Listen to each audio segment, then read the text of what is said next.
지금으로부터 21년 전 고노다마를 아베 정권이 재검증에 지금 나섰고 오늘 일본 국회에 보고가 있었습니다. 일본군 위안부에 대한 군의 강제 동원을 인정하고 사죄한 고노다마. 이 고노다마를 아베 정권이 왜 다시 재검증에 나선 걸까요? 법률가와 언론인 등 5명으로 구성된 검증팀이 지난 2월부터 검증 작업을 벌여왔습니다. 오늘 보고서에는 재검증 담화 작성 과정에서 한일 간 문안 조정이 있었다는 내용이 포함된 것으로 전해졌고요. 다만 최종 문안은 일본 정부 스스로 결정한 것으로 적혀 있는 것으로 전해졌습니다. 도쿄 의견에서 자세히 알아보겠습니다. 최명식 특파원.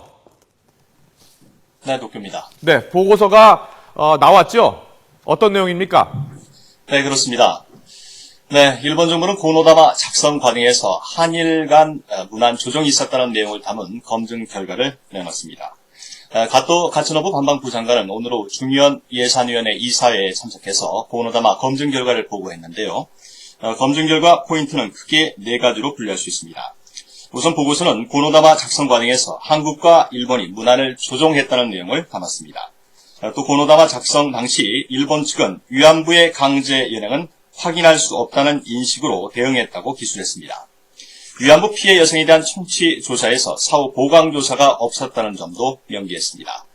보고서는 또 양국 정부가 고노다마 발표 직전 문안 조정 사실을 공표하지 않기로 했다는 내용도 포함시켰습니다. 구체적으로 군 위안부 모집의 주체와 관련해 일본 측 초안에는 군 당국의 의향을 받은 업자라는 표현이 들어갔지만 한국 측의 주장을 배려해 군 당국의 요청을 받은 업자라는 표현으로 수정했다는 내용이 명기됐습니다. 이와 관련해 스가 요시히데 일본 관방장관은 고노다마를 개선하는 일본 정부의 입장에는 변화가 없다며 담화 내용에 대한 어떤 수정도 없었다고 강조했습니다.